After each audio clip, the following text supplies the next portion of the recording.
चलो ठीक है, बॉन्ड पैरामीटर्स, बॉन्ड एंगल फिर से एक बार बता दे रहे हैं। बॉन्ड एंगल, दो एडजेसेंट बॉन्ड्स के बीच में जो एंगल बनता है उसको हम बॉन्ड एंगल कहते हैं।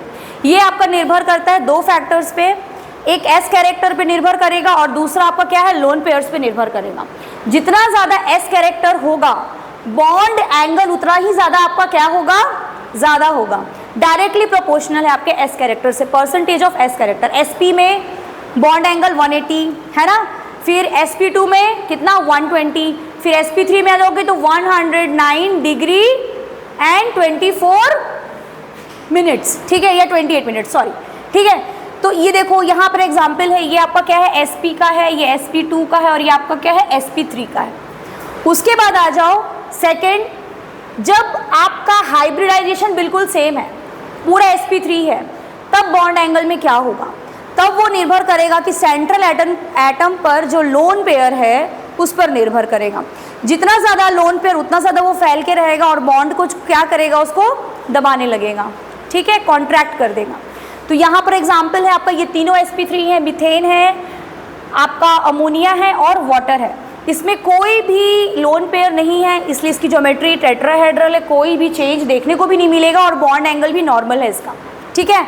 उसके बाद अमोनिया में क्या है, एक लोन पेयर है, जिसके कारण एक लोन पेयर के कारण जो तीनों बॉन्ड्स होते हैं आपके, है ना, पिरामिडल शेप बनाता है ना, ये ट्रायंगुलर पिरामिडल शेप, तो क्या होगा 107 डिग्री।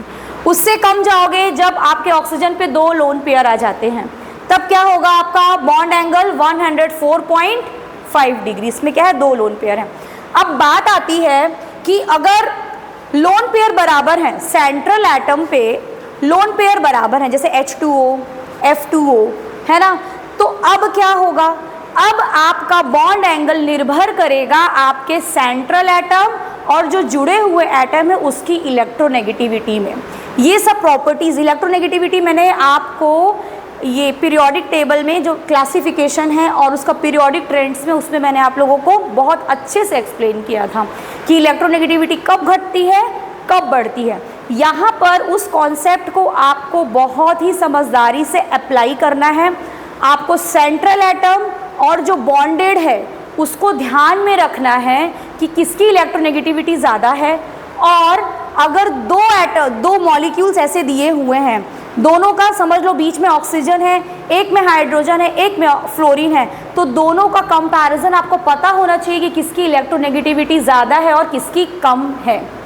बात समझ में आ रही है? इसके लिए इलेक्ट्रोनेगेटिविटी का कॉन्सेप्ट बिल्कुल क्लियर होना चाहिए, तभी यहाँ पर आप इस चीज़ को क्या है सॉल्व कर सकते हो।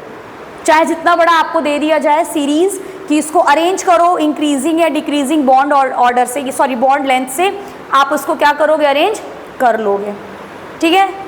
ठीक, नेक्स्ट टॉपिक पे चलते हैं।